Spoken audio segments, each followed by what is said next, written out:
Eccoci pronti per questa nuova edizione del nostro TG che apriamo con la protesta a Cosenza in piazza 11 settembre. 2 mesi di emergenza Covid hanno messo in ginocchio le famiglie e i commercianti già sofferenti. Il comitato Prendo Casa ha guidato la protesta pacifica che ha fatto registrare però qualche momento di tensione. Vediamo.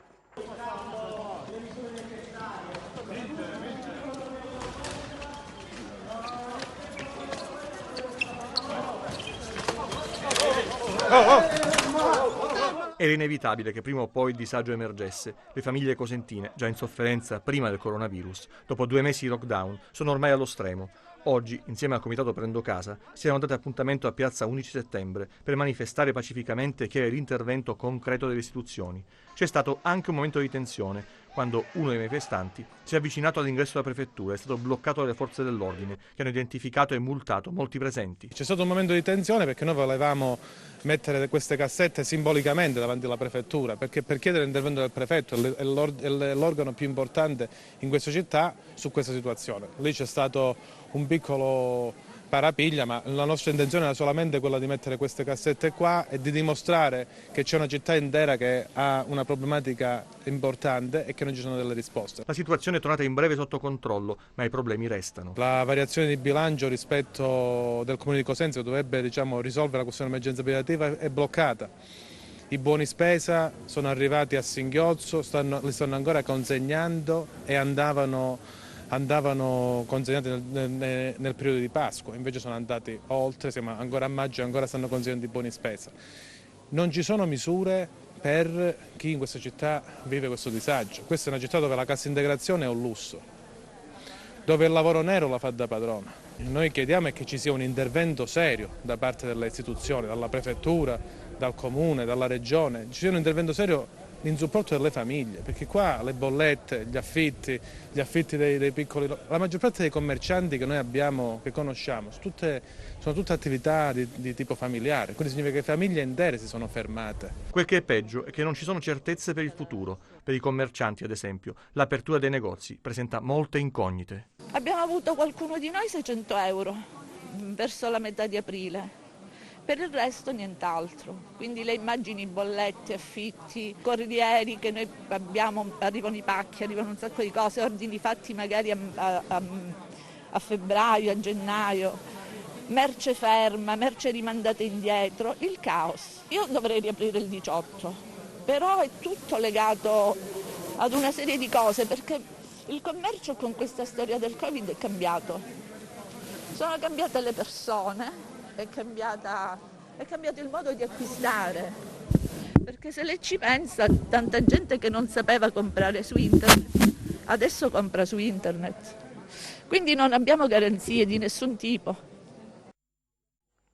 E avete visto il disagio a Cosenza, non va meglio, a Crotone, dove parrucchieri ed estetisti hanno protestato in piazza della Resistenza per rivendicare la propria condizione di grave crisi economica dovuta proprio all'emergenza Covid. Vediamo.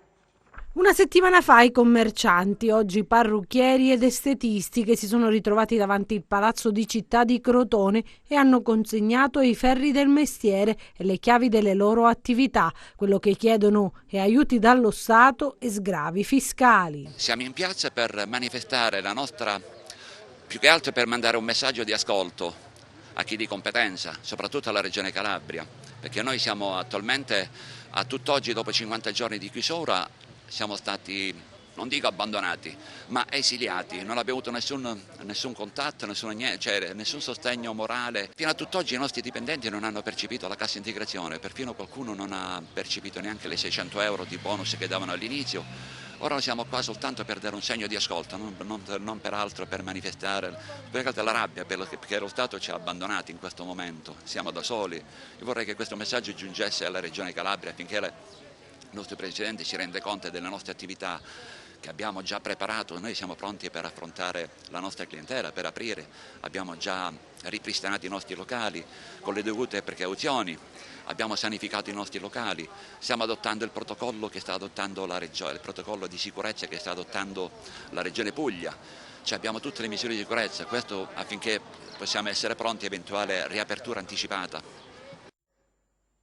E da lunedì siamo al fronte sanitario, da lunedì 18 maggio partiranno le chiamate da parte degli operatori e volontari della Croce Rossa italiana incaricati di contattare il campione di 150.000 cittadini che sarà sottoposto ai test sierologici del sangue per rilevare l'immunità al virus SARS-CoV-2. E poi c'è il bollettino quotidiano della Regione Calabria. Oggi solo 2 positivi, si tratta di persone rientrate in Calabria, purtroppo si registrano 2 morti, i guariti sono 477, vediamo. In Calabria ad oggi sono stati effettuati 45.438 tamponi, le persone risultate positive al coronavirus sono 1.134 più 2 rispetto a ieri, quelle negative sono 44.304. Territorialmente i casi positivi sono così distribuiti: Catanzaro 39 in reparto, 49 in isolamento domiciliare, 97 guariti, 33 deceduti.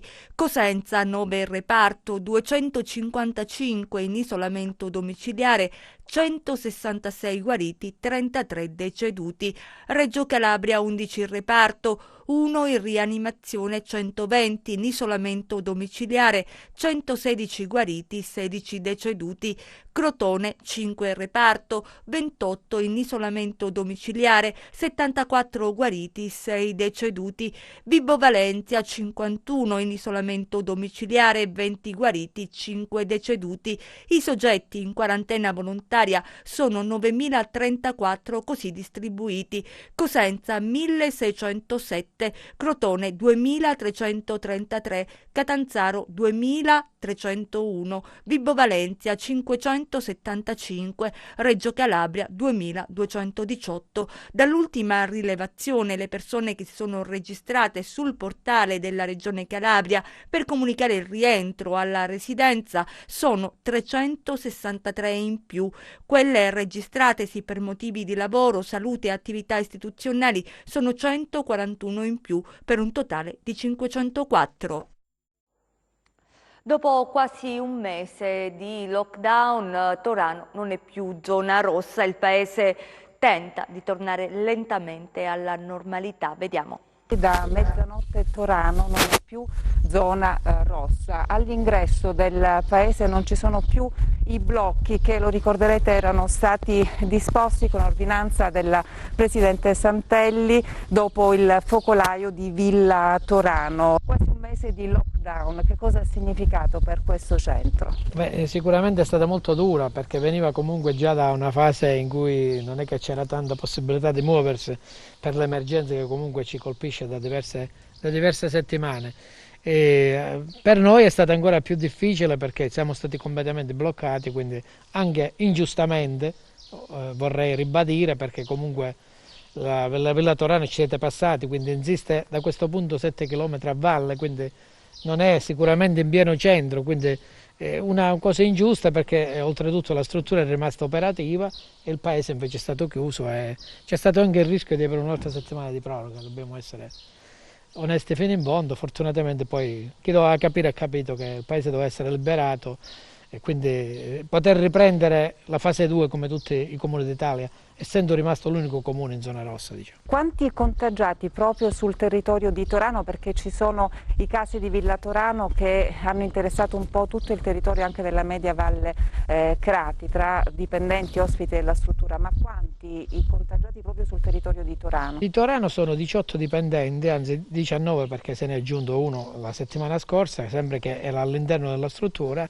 e 21 familiari stretti, diciamo, quindi mariti, mogli, figli, nipoti al massimo, sempre di dipendenti di Villa Torano. Quindi è stato lì, il virus si è combinato in queste famiglie di dipendenti che purtroppo hanno contagiato anche i loro cari non sapendolo, e quindi però si è fermato lì, non c'è stato un solo caso non riconducibile a dipendenti di Villa Torano. I cittadini già erano rimasti sgomenti la settimana scorsa perché nessuno si aspettava una proroga, non essendoci casi da più di una settimana, quindi di nuovo contagio intendo. Quindi già la settimana scorsa sono rimasti veramente, si sono arrabbiati tanti e mi sono arrabbiato anche io. Abbiamo fatto le dovute rimostranze e abbiamo certamente minacciato fino a un certo punto, ma comunque essendo realisti eravamo pronti anche a fare ricorso se ci fosse stata una proroga. Quindi fortunatamente, ripeto, la Regione, l'ASP hanno capito che non si doveva continuare su quella riga, anche perché non si è trovato in quasi un mese un solo caso non riconducibile a Villa Torano. E per la prima volta dal lockdown i ricoverati in terapia intensiva scendono a meno di 1000 in tutta Italia. A Cosenza da 7 giorni nessun paziente di Covid-19 è ricoverato in rianimazione, ce lo conferma il primario, il dottore Pasqua. Vediamo. Svuotato il lato che era destinato ai Covid, sì, da oltre 7 giorni. È il primario di una delle divisioni sensibili dell'Annunziata di Cosenza a confermare che in rianimazione non ci sono più malati di coronavirus. Dopo le settimane difficili dei mesi scorsi si torna alla normalità. Vuol dire che l'emergenza ce la siamo lasciati alle spalle? Io sono molto ottimista a tal riguardo. Penso che comunque siano tanti fattori a tal riguardo che possono essere presi in considerazione. Sicuramente il fatto che da oltre 7 giorni non ci sono ricoveri in terapia intensiva vuol dire che la patologia ha acquisito delle caratteristiche meno compromettenti. Sicuramente è cambiato ed è migliorato anche l'approccio che si ha verso questi pazienti proprio nella fase iniziale della patologia stessa. E oggi un'ulteriore buona notizia, sta meglio il bambino caduto dal balcone a Cariati all'inizio di maggio. La terapia intensiva continua con il resto dei ricoveri che utilizzano purtroppo la terapia intensiva. Tra questi c'è stata la notizia del bambino che è andato in chirurgia pediatrica dopo 5 giorni di terapia intensiva qui da noi. Era caduto dal terzo piano, 10 metri, un po' traumatizzato, che grazie a Dio siamo riusciti a riportare in chirurgia pediatrica e quindi a fare un'evoluzione che potrebbe essere sicuramente positiva. E a Reggio Calabria un magistrato in servizio al tribunale è risultato positivo al Covid-19. Vediamo. Un magistrato del Tribunale di Reggio Calabria è risultato positivo al test sul coronavirus. La notizia è trapelata nella tarda mattinata di oggi, ma forse attiene ai test effettuati nello scorso fine settimana. Le condizioni del magistrato sono comunque buone, tanto che non si è reso necessario il ricovero al grande ospedale metropolitano. Il professionista è curato nella propria abitazione. 3 suoi collaboratori che sono stati in contatto con lui in queste settimane sono stati messi in quarantena e lo stesso vale per le loro famiglie. La situazione, è giusto evidenziare, è assolutamente sotto controllo, non c'è insomma il rischio di un focolaio. Negli uffici giudiziari dove il magistrato lavora sono già scattati i protocolli di sicurezza previsti in materia di Covid-19. La positività al test del nuovo paziente comunque rientra nella media che anche in pieno lockdown ha rappresentato una situazione per Reggio e provincia molto poco pericolosa, eccezion fatta per i focolai registrati peraltro a marzo a Melito Portosalvo e a Montebello Ionico. In quest'ultimo centro, solo pochi giorni fa, dopo che lo stesso era stato dichiarato zona rossa, si è registrato il contagio zero e la guarigione completa di tutti coloro che erano stati colpiti dal virus. E arriva il via libera dal governo per riaprire dal 18 maggio sia i bar che i ristoranti che i parrucchieri. Tra giovedì e venerdì, sulla base dei dati del monitoraggio, arriveranno le linee guida per consentire alle regioni di riaprire dal 18 maggio commercio al dettaglio, bar, ristoranti, estetisti e parrucchieri. È quanto emerso, secondo quanto si apprende nel corso dell'incontro tra governo e regioni. Le linee guida e i protocolli di sicurezza saranno indicati per ogni attività, viene spiegato, perché possano riaprire nella massima sicurezza. Sbloccare le opere finanziate, si tratta di ospedali e case della salute, bisogna aprire i cantieri, l'interrogazione è di Carlo Guccione, vediamo.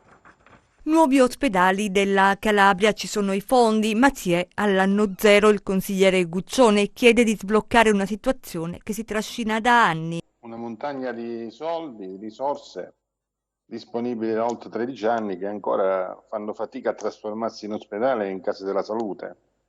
Circa mezzo miliardo per quanto riguarda gli ospedali e le case della salute, ma ci sono quasi 100 milioni di euro per l'acquisto di nuove tecnologie, 788 milioni di euro per quanto riguarda anche gli ospedali di Catanzaro, di Reggio Calabria, di Cosenza, di Crotone e di Vibo.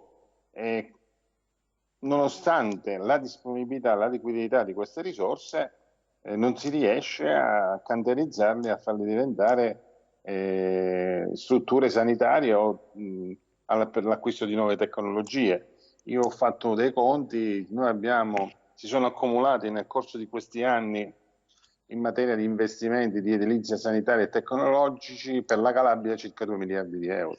L'emergenza Covid può accelerare l'iter per l'apertura dei cantieri? Deve, sia perché abbiamo bisogno di queste strutture sanitarie e di queste tecnologie per contrastare il coronavirus, che nonostante i dati positivi che ascoltavo è sempre tra di noi. L'abbiamo contenuto grazie al fatto che i calabresi e gli italiani hanno mantenuto le distanze sociali cosiddette, però ancora il virus è dentro di noi, non l'abbiamo sconfitta. Stiamo attenti a non allentare le misure, anche la ripresa che deve avvenire, l'apertura dei negozi, del commercio e delle altre attività deve avvenire attraverso protocolli di sicurezza.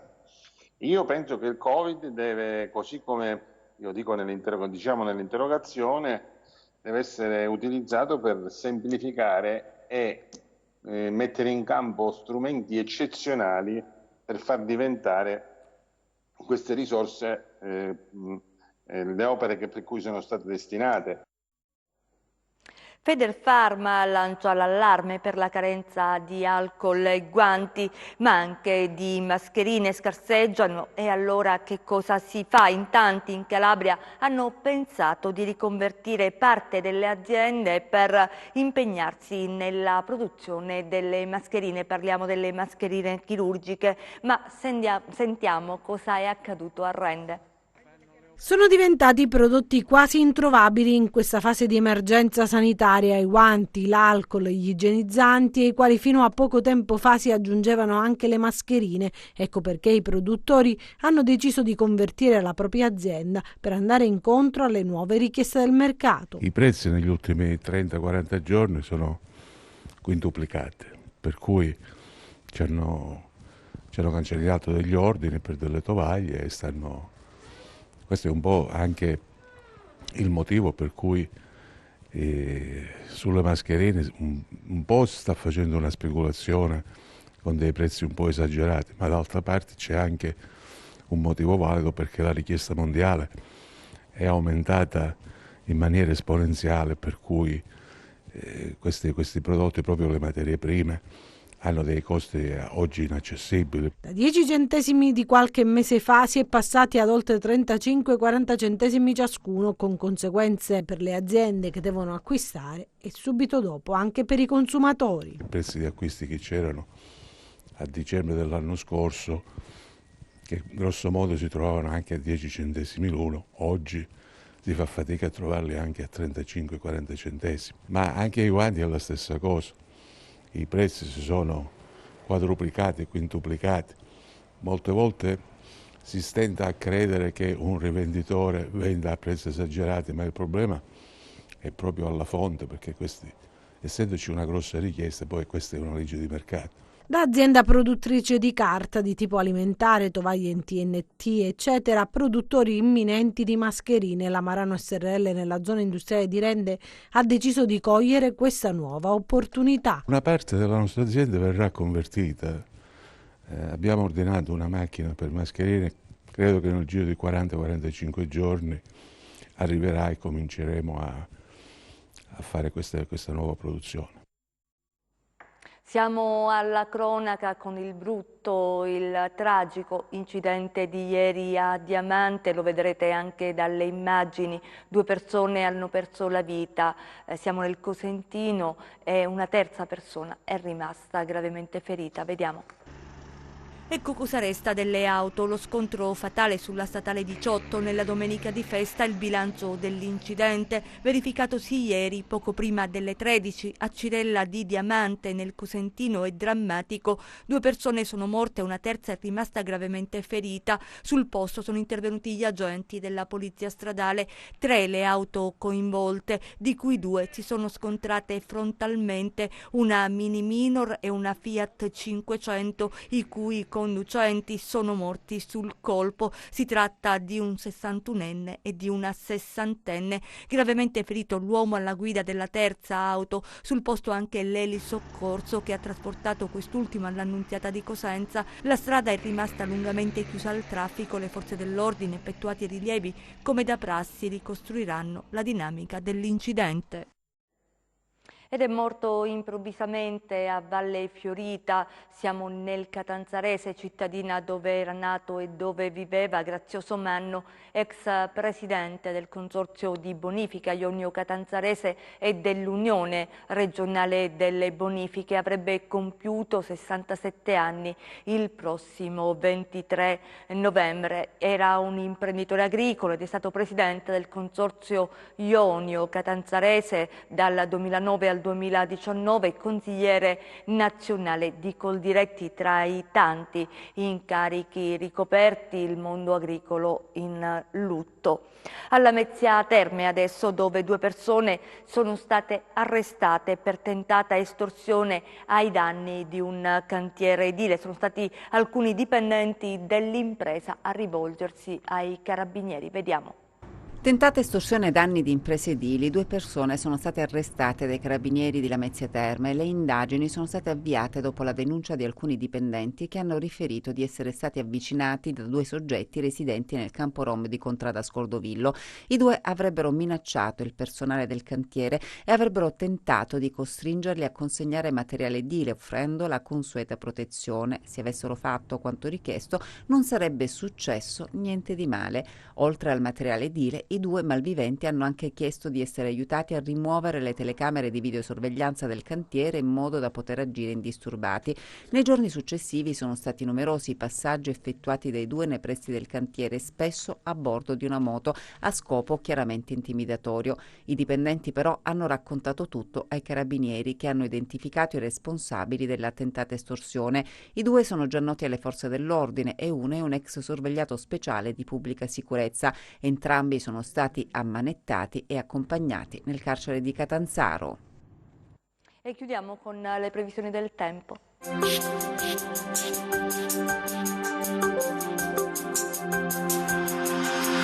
L'inizio della settimana sarà caratterizzato da tempo stabile, temperature che da martedì subiranno un momentaneo parziale calo. Già dalla giornata di mercoledì però è atteso un progressivo aumento termico causato dall'arrivo di masse d'aria più calde di origine nordafricana, attivate in risposta per la presenza sulla penisola iberica di un vortice di bassa pressione che farà schizzare all'insula colonnina di mercurio, che potrebbe raggiungere il suo apice nella giornata di venerdì. Passiamo alle previsioni in dettaglio. Domani cielo sereno o poco nuvoloso, nel corso della giornata possibili parziali o momentanee coperture, per il transito di innocua nuvolosità alta e stratiforme. Passiamo a mari e venti. Domani mari mossi con venti che spireranno dai quadranti occidentali sul Tirreno e di direzione meridionale sul Mar Ionio. Per essere sempre aggiornati sull'evoluzione delle condizioni meteo, vi rimando oltre al nostro sito www.meteoincalabria.com anche alla nostra pagina Facebook Meteo in Calabria. È davvero tutto, ci fermiamo qui, grazie per essere stati con noi, grazie in regia a Michele Cava, in messa in onda a Giuseppe Costanzo, noi vi auguriamo un buon proseguimento.